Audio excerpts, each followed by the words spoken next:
you, Gudmund. I remember that when Gardermoen Airport was planned and decided, it was based on a number of discussions and conflicts, and we faced a number of problems environmentally, but I'm sure you don't have that kind of problems here.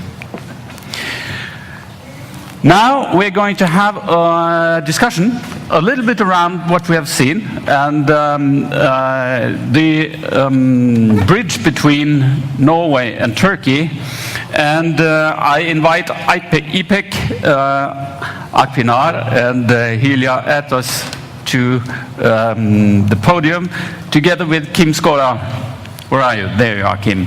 You need headsets to be able to communicate with the audience. You have? And Kim, you need a headset.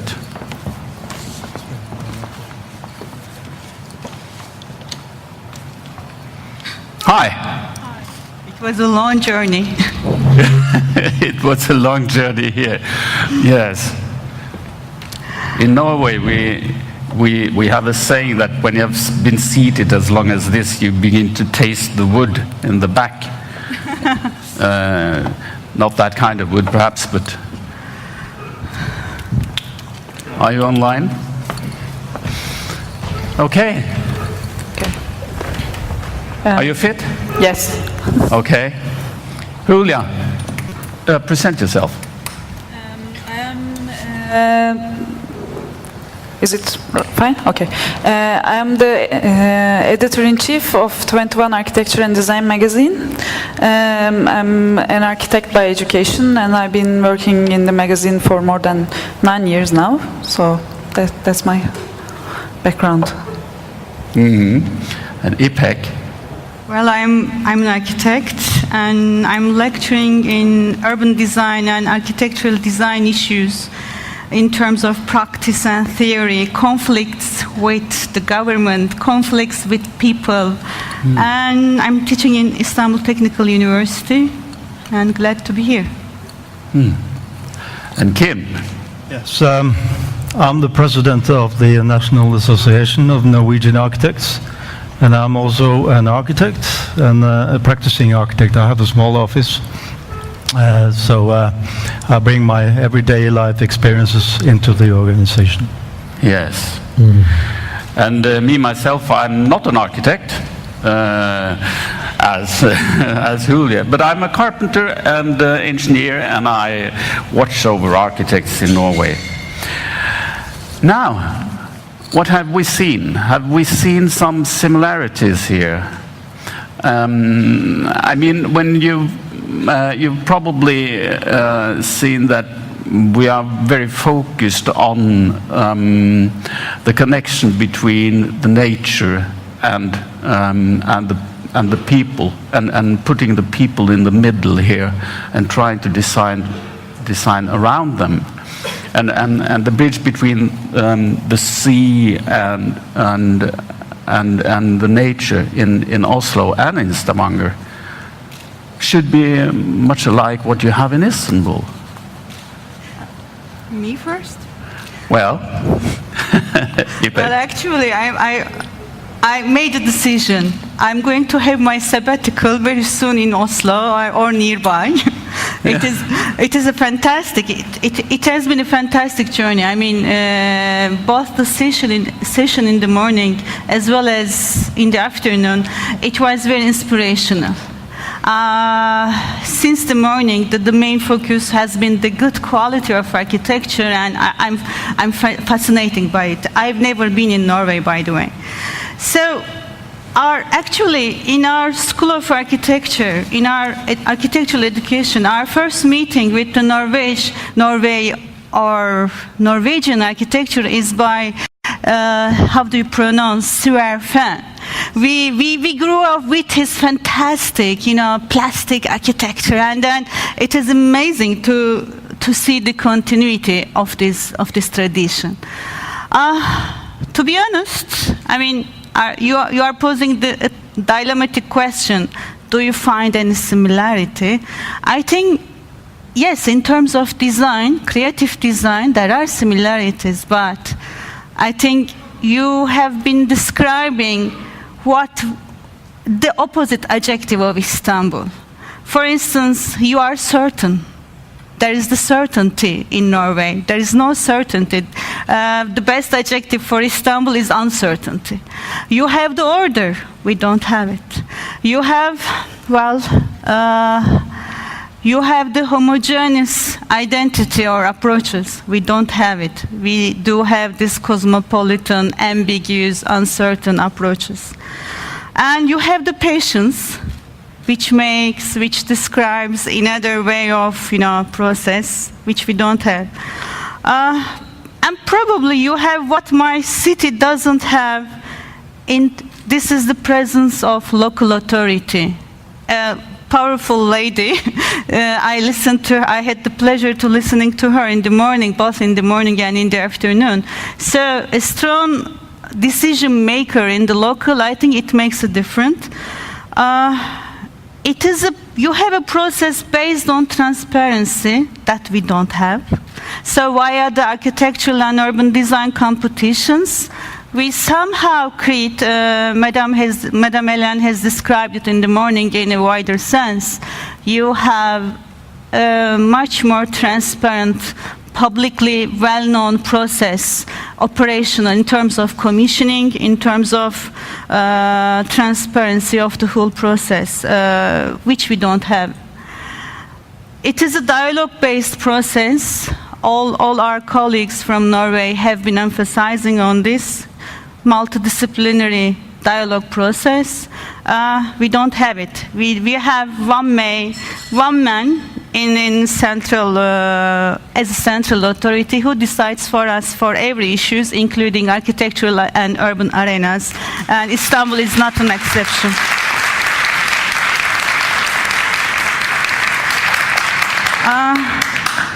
Idea of placemaking. I think I'm in favor of this idea pronounced by my colleague as the first speaker. Idea of placemaking for people, with people. We don't have it either. So actually, I'm planning to have my sabbatical very soon in Norway. Well, you're very welcome. And I listen to what you say, and there are a number of nuances. A number of ways of looking at these things, because we have processes in Norway which we are striving with too. But we can come to that. Julia, what would be the headline of your 21 magazine tomorrow? I will address to the similarities as IPEC addressed to the differences a little bit, because as far as I could see that there are some, it's maybe the nuances that I am also seeing, that you also do not see human as part of nature as we don't. I mean, it's either human or nature, so it's just always the human interaction with the nature and so on, and how human interaction with nature is solved through architecture. And then you can talk about human factor, but don't think about the natural factor at that time. So this kind of dichotomy between human and nature is also existing in the architectural thinking in Norway, as far as I can see. And another similarity is, as far as I understood, that because everybody talked about the bottom-up, top-down processes, urban planning, master planning issues, and so on, but no one told about the methods for the participatory design in the urban planning issue. So I guess you are also seeking how to deal with that issue in the master plan level. So this is also a similarity, because we also need to find new ways to deal with this huge city. And I think in a compared to Istanbul in a micro scale, the approaches in Norwegian cities might teach us a lot. But as far as I didn't see any methods, I think you are also in search for it, or maybe you have some methods already for the participation of the citizens into the planning processes. Well, it's difficult to look into the drawings we don't have. But Kim, the perfect Norway, it's not that simple, is it? Now, first of all, I have to say this is my first visit to Turkey, so we have to be modest. We don't know. I don't know too much about your country, but what we can do is bring a message from our country to the architect profession in Turkey, and I represent 4,000 architects, and it's quite a small family compared with the size of your country. But they are highly competent members, and I'm very proud to represent them. And I must also remind myself that a lot of speakers here tonight have also been active in the association and we've had doers in the organization, and that's a very important issue. Having said that, when I've been listening to the speakers today and sort of grasping some of the problems you might have here in Turkey, I think we should remind ourselves as architects the important role we have.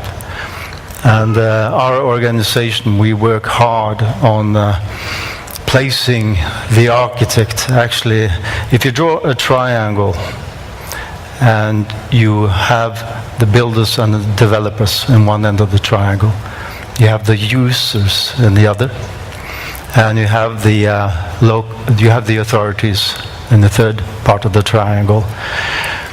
It doesn't sound very modest, but we architects are actually in the middle. We are the mediators between the three. So talking about the dialogue is actually a trialogue. We have a huge responsibility there to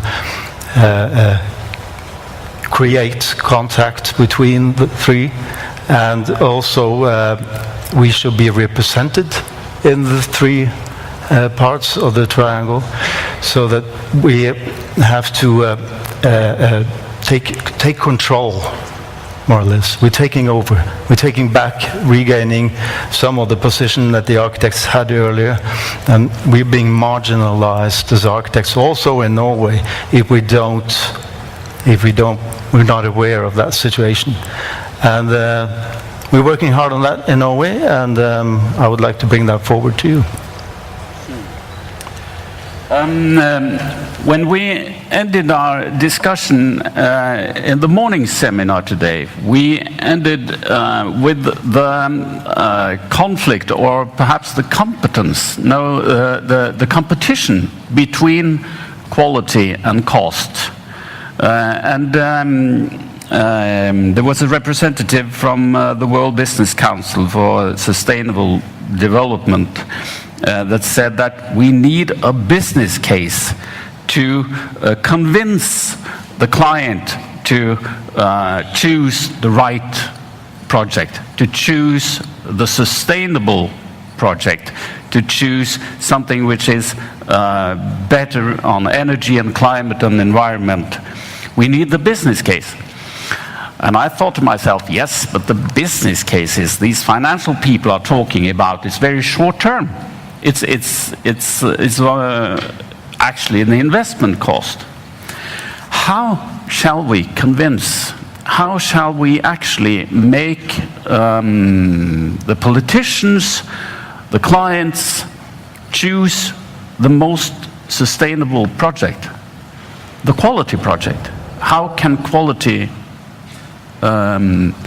succeed? Tough question, and there is no EPEC. answer for it. No, but you do have the answers because you've thought about this. I have more questions about that. I mean, I'm dealing with urban historiography, so actually to grasp all those contemporary questions, I'm trying to look back towards what sort of discussions and answers have been revealed. For instance, during the demolitions, massive urban demolitions of Bayan Osman in Paris, mid-19th century. He was, I mean, on one hand, a majority of people accept him as the making of modern Paris. He is the master. But on the other hand, he, in a parliament, national parliament speech, he publicly declared that he wanted to get rid of urban poor, who were disgusting, ugly, dirty. So, I mean, I think financial issue is a secondary one. I mean, so this morning, actually, what we witness is the discussion among, between two ideas, two mentalities. How to modernize a city, how to beautify a city.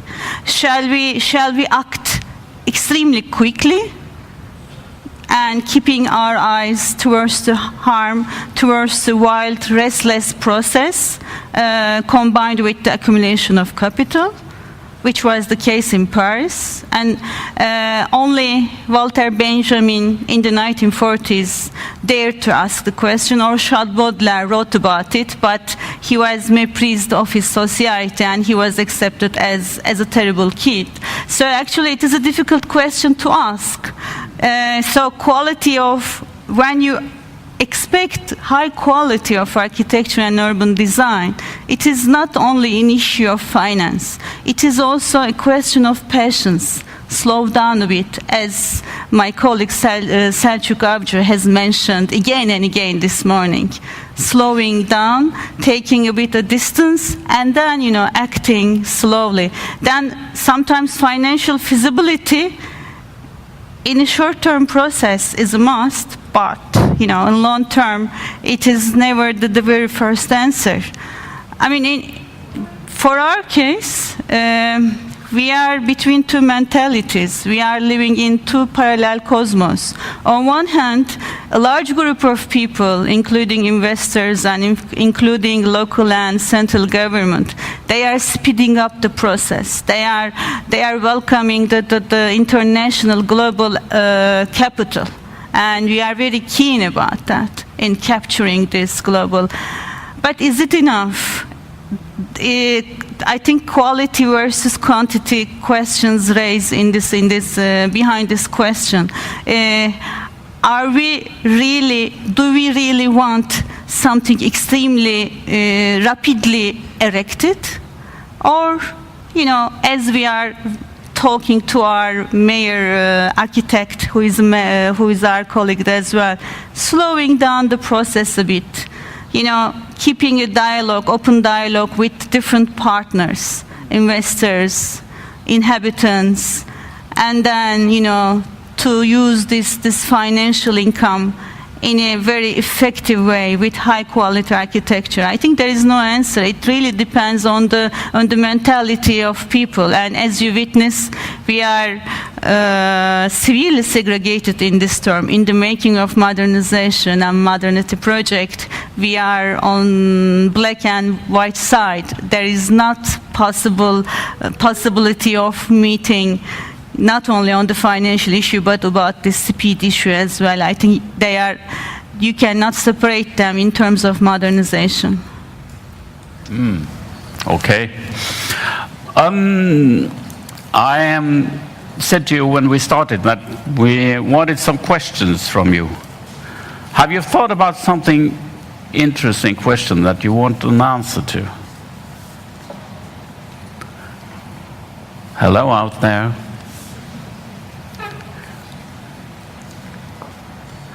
Or have you fallen asleep? When we came here, it was because we actually saw Turkey as a very interesting market and a country that are working with the same problems as we do in Norway, because you're facing the same change in climate and moving of people, and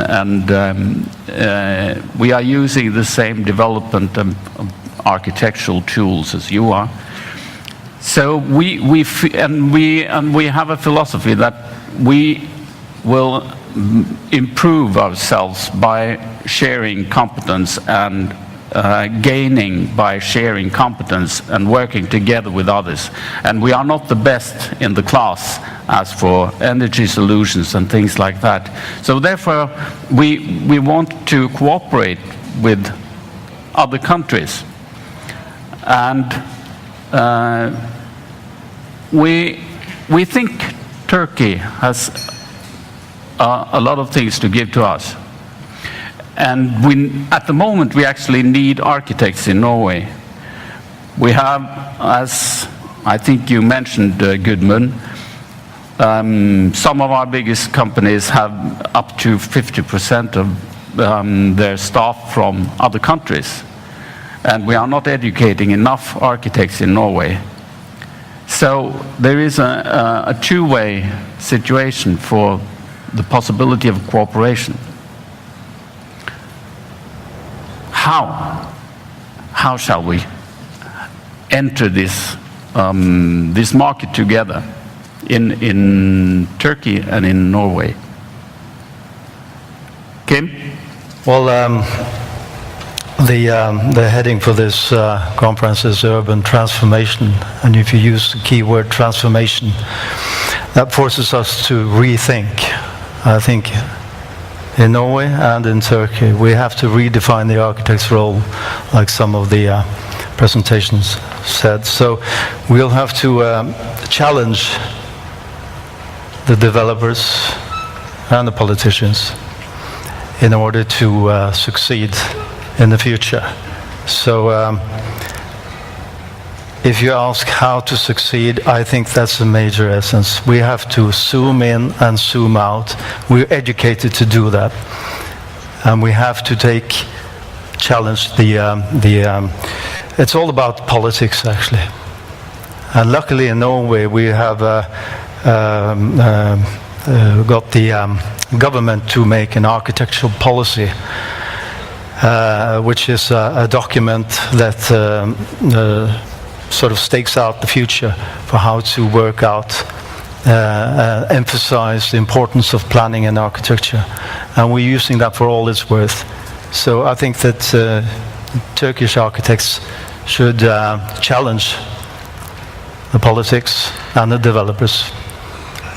That might lead to success in the end.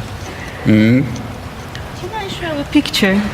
I gave our technical friend 2 pictures. Can we go to the first picture, Zeynep? I think for collaboration, for a long-term partnership, an honest dialogue is a must, to be frank. And I think politicians and investors, economists, as Deputy Prime Minister Babacan, they are focusing on this picture. It is a fantastic picture. I grew up in this picture, and shiny, uprising Istanbul. I do come from Istanbul. So it is a fascinating city. It is a growing city. It is welcoming foreign colleagues, foreigners, foreign capital. Can we go to the second? Zeynep'ciğim, ikinciye gidebilir miyiz? But nobody talks about this picture. None of the politicians, local or central, nor economists do talk about that. For a very long time, our sociologists have neglected this picture as well. So the conflict, the urban conflict, the urban problems we are facing today is due to the neglect of this picture. So, I mean, locally I'm asking the question of how long can we continue abusing, destroying, consuming our urban as well as natural sources. I think you have already covered this question. You are making moves slowly and, with a sustainable and passionate move, let's say. And probably a collaborative approach should be based first, trying to see both sides of the coin. Shall we go to the third one, Zeynep'ciğim? Zeynep'ciğim, üçüncüyü alabilir miyiz? So perhaps how to design an integrated planning approach based on ecology and cultural economy. You are coming with a series of answers with that. We haven't faced the edge city problem in Istanbul.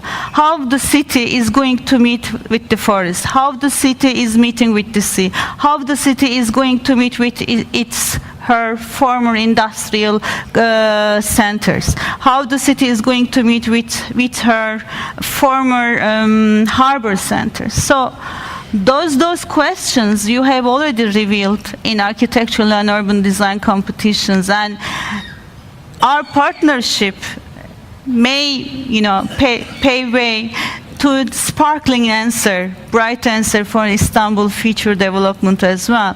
For gentlemen, our colleague has shown a brilliant approach for airport design. Unfortunately, the local authority and central authority are not sharing it. This is not the architect who is not sharing. The public authority is not sharing with us a huge, gigantic scale public building, public investment. So our partnership may provide a more transparent public commissioning, public process perhaps. Well, for me, the press must be a factor in this, because this is about communication. How do you see your role in the development of, let's say, democratic decisions on planning? Actually, by press, the architectural press doesn't have that much of a power on the citizen level in here, because it's mostly, the architectural magazines are mostly addressing to the architects. So in an architectural magazine, what you publish doesn't really touch to the people who are living in the city, but it's generally the newspapers, daily newspapers, who are focusing on the urban subjects. And when they do touch these urban subjects, then it becomes a real news for the whole community. And I find their role much more crucial than the architectural magazines, because only architects read the architectural magazines. So, and it is mostly the journalists who go after all the news about urban plans and so on, because the information is not so reachable. And I'm not a journalist. I don't know the ways to. I don't know how to find my way in the municipality to get information on a certain project. But they do know.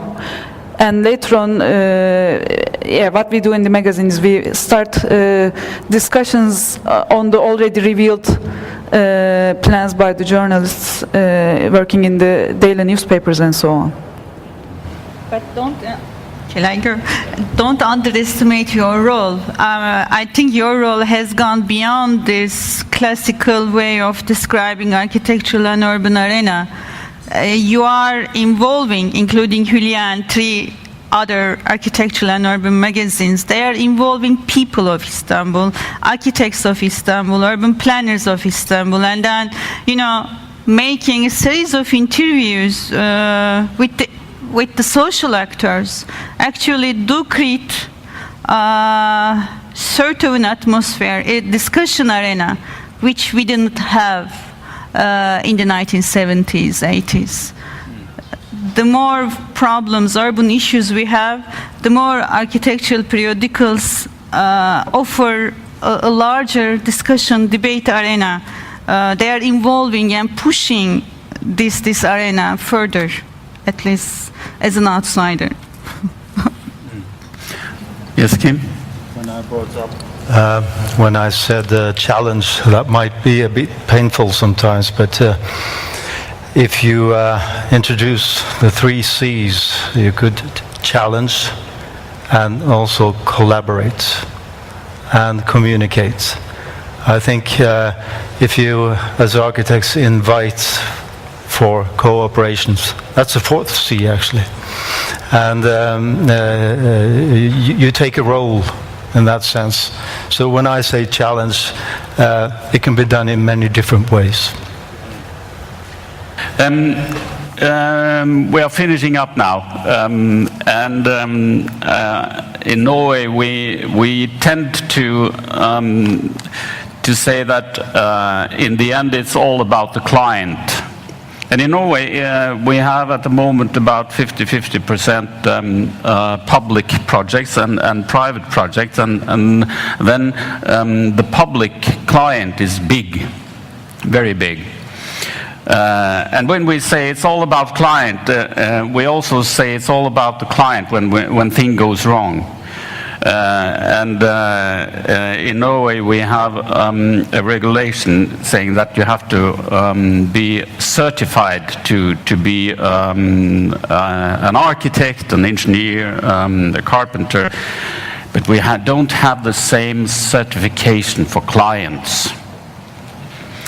This is what we have planned to achieve within next time we come to Turkey. Thank you very much for listening to us. I hope that you will take contact with our colleagues here and have a discussion when we are finishing now, because we actually came here to talk to you. Thank you very much. And I have